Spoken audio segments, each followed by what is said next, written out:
So, I think basically that human beings' attention spans are completely fucked. Oi, I'm talking to you. Don't drift off. I'm about to tell you why and what to do about it with my incredible solution. Stay tuned.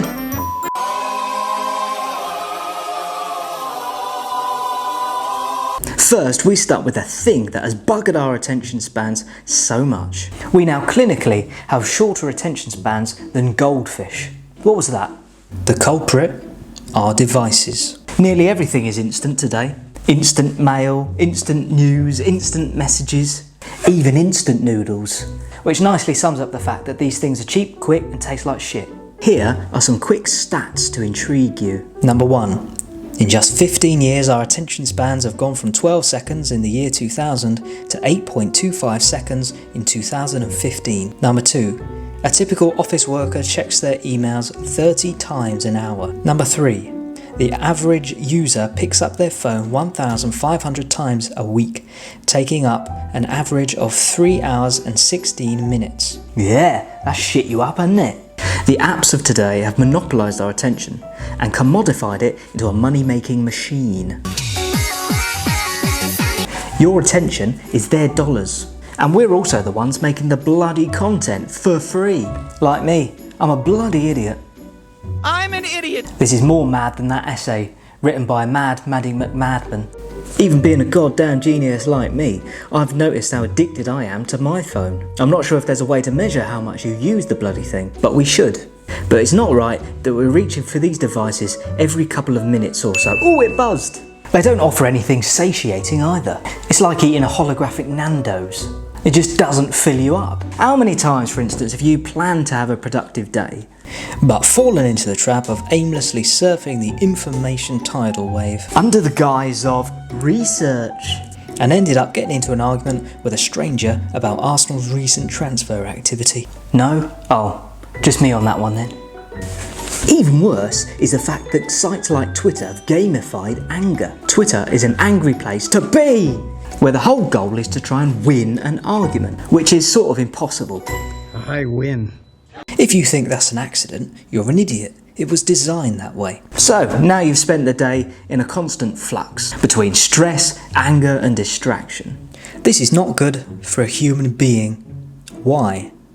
Because studies show that making or doing great work makes a human happier. But you can only do great work with enhanced concentration. That means 0 distractions. Oh, bloody hell. What? A few years ago, the internet used to be a luxury. And people were usually nicer to each other on the internet, unless they were just trying to groom you, in which case they were probably still quite polite. I remember the days when you had to plug the internet into the computer if you wanted to actually do anything, like researching a history project. Unless you just so happened to have the complete set of the Britannica's encyclopedias. Then you had to take the wire out of the computer and plug it back into the telephone. But now we're permanently connected. The first fucking thing we do in the mornings is check our phones. Nowadays, doing anything that doesn't involve a screen is really hard, isn't it? You're watching this on a screen, aren't you? Reading an actual book, watching a film all the way through, or listening to a whole album, without checking that alluring, glistening screen halfway through. It's harder than climbing Mount Kilimanjaro with James Corden, and equally as painful. You could be reorganising your life, applying for that great job or opportunity, even writing that book. And then you get to a tricky bit, your fingers start jittering, and they reach out almost of their own accord, picking up that phone and scrolling away to distract yourself from the hard task at hand. What this has done is diminished human attention spans to the point that we now expect instant gratification. See the outrage now when an entire box set isn't dropped immediately. 1 episode a week? I can't wait a week! Or when somebody doesn't reply to your WhatsApp message almost immediately.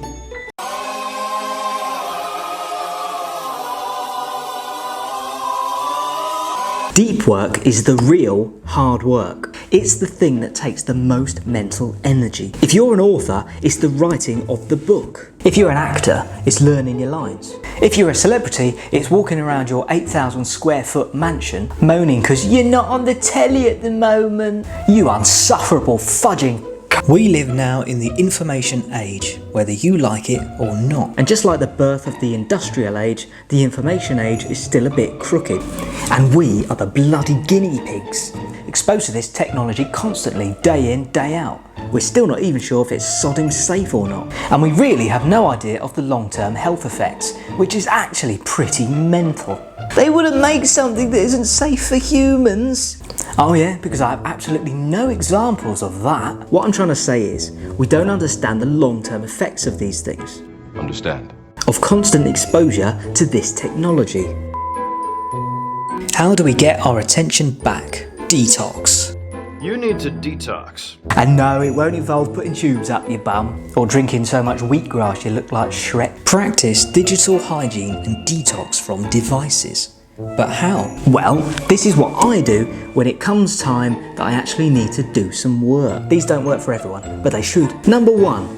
Block out 4 hours for deep concentrated work. Number 2. Turn the internet off at the router. No internet! Number 3. Put your mobile phone onto aeroplane mode. Number 4. Wear noise cancelling headphones and put voice-free music on. Number 5. Make a goddamn big coffee. I can already hear your little excuse. Oh, what if someone needs me or get an important phone call? Newsflash, you're not that important. Unless your wife's pregnant or something, I think you'll be alright. I need the internet to do research. What I usually do is split my time into 2 parts. Number 1 is the research stage and number 2 is the writing stage. I usually do research in the afternoons, with the internet on because it's less mentally taxing. The next morning between 9 AM and 1 PM, I block out my writing time, and I don't leave the chair unless I need a fresh coffee or to go to the toilet, which sort of go hand in hand. The thing about it is, the internet is a tool, like a hammer. You can use it to hammer nails into the wall, or you can use it to smash someone's face in. Tasks requiring hard mental work become easier. When you realise you can't escape into the busy, super shiny information highway and the angry, exciting, shouty corridors of the internet, deep work becomes easier. You may be thinking, oh shut up, what do you know anyway? Well, I know the difference. I've written 10 books. That's only one of them. I know how to get shit done. So suck on that, you whinging little bitch. Start now. Nothing is going to come along to save you. This isn't a fucking Marvel film. Technology is only going to get worse for our attention spans. Silicon Valley and all that lot know how to hack the dopamine centres of your brain to keep you addicted, don't they? It boosts their bottom line the longer that you are online. And next up is VR. And quite possibly integrated technology within your own brain. Now if that doesn't terrify you to do something, then like lemmings, we will fall. Marching, distracted, stressed, angry, unproductive, and wasting our lives scrolling through the user-generated forest of glitzy, fabricated titillation.